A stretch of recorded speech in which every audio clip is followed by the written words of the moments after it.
This, first of all, we'll talk about economic drivers. Income obviously affects how we use energy. This graph shows that from 1971 up to the present day, you can see that as a country we're becoming richer. This has been adjusted for the increases in cost of living, so you can see we're getting more and more money.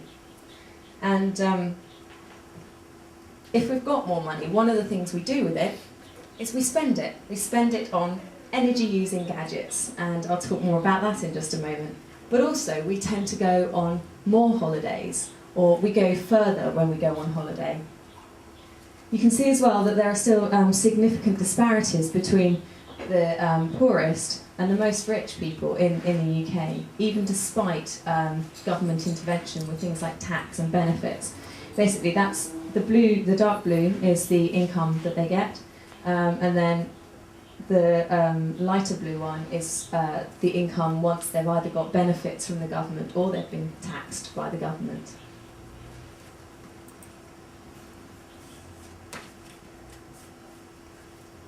Fuel prices is another one that affects the way we use energy. You can see, first of all,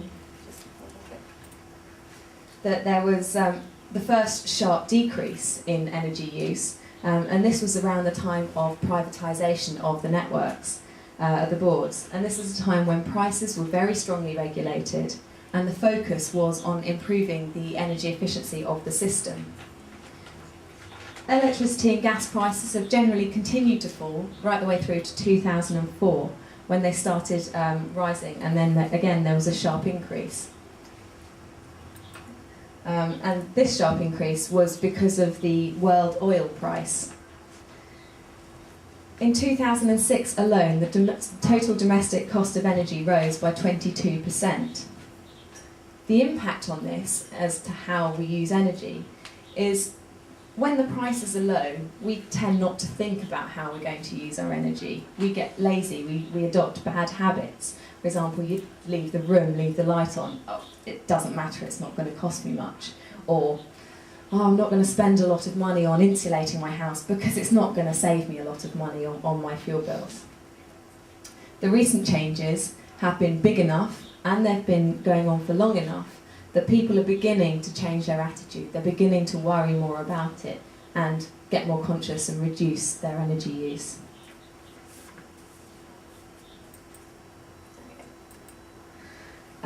Social trends are obviously a key driver on how we use energy. Not only the population size, but the age of the population, the number of households, how we move about, what we spend our time doing. In the UK, over the last 35 years, the population has increased from 55.6 million people to 60.6 million people. Obviously, more people are going to be using more energy. One of the big impacts in terms of energy use is the age of the population. Because of decreasing fertility rates, but we're actually also living longer because of various reasons, it has a big impact on our energy use. In fact, they're estimating that the number of people aged 65 or over will be higher than the number of people aged 16 or under by 2021.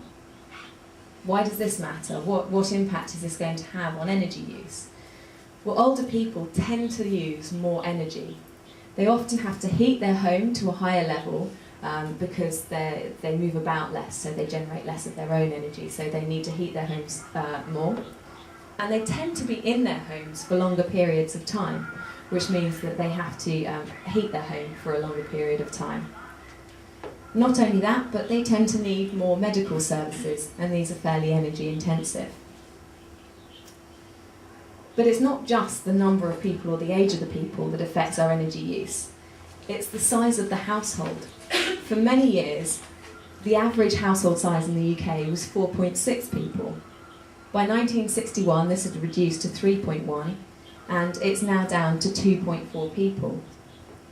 Over the 20th century, in the UK, the population has doubled, but the number of households has tripled.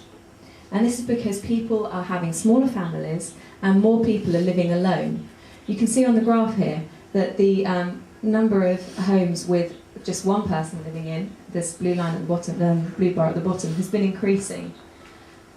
Number of 2 and 3 people in a home has stayed about the same, but the number of 4, 5 and 6 or more has been decreasing. So you can see living alone. Why should this matter? Well, the energy demand per person is higher in smaller households than in larger households. This is because a lot of energy demand in a home is fixed. So in a household with one person, you're going to need a fridge. But it's actually probably going to be about the same size as the fridge that's going to be needed in a household with 2 people. Also, the floor area per person in a smaller household is going to be bigger than the floor area per person in a larger household, but it all still needs to be heated.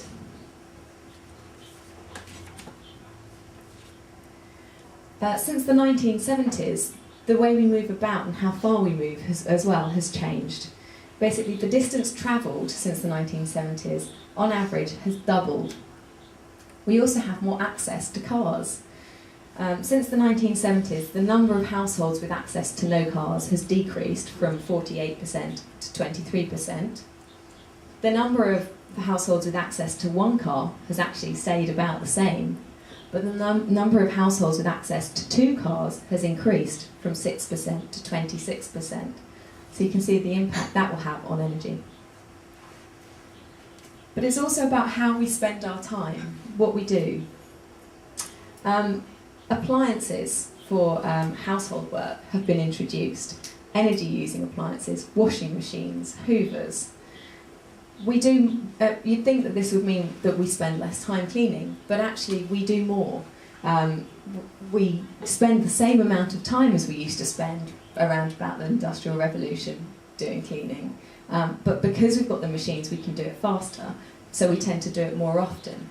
Rather than washing our clothes once a week, we wash them every couple of days. It's because we now have higher standards of cleanliness. Also, the average number of hours we spend watching TV or playing computer games per week has been increasing, which has impacts not only on the environment, but also on our health. And our impatience has led to an increase in use of energy. And this is because we tend to put a lot of our electronic gadgets on standby. It means that they come back up really quickly, so we don't have to wait for them, but they do still use energy when they're on standby. And although this is a really small amount of energy, when you combine it amongst all of the different gadgets that we've got, and you've already talked, I know, about in your homes what gadgets you have, when you add this all up, it does increase quite a lot.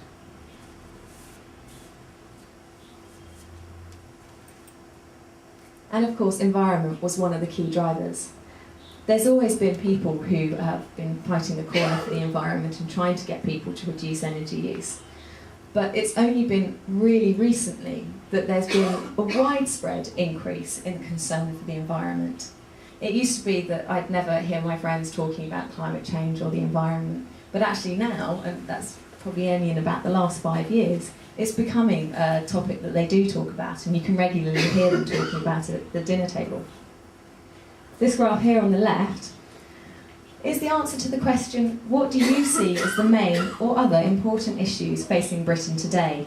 And it compares the economy and environment answers. Economy is the blue line, and the environment is the green line. And you can see that over recent times, they've been of similar importance. People have been aware of the environment as an issue.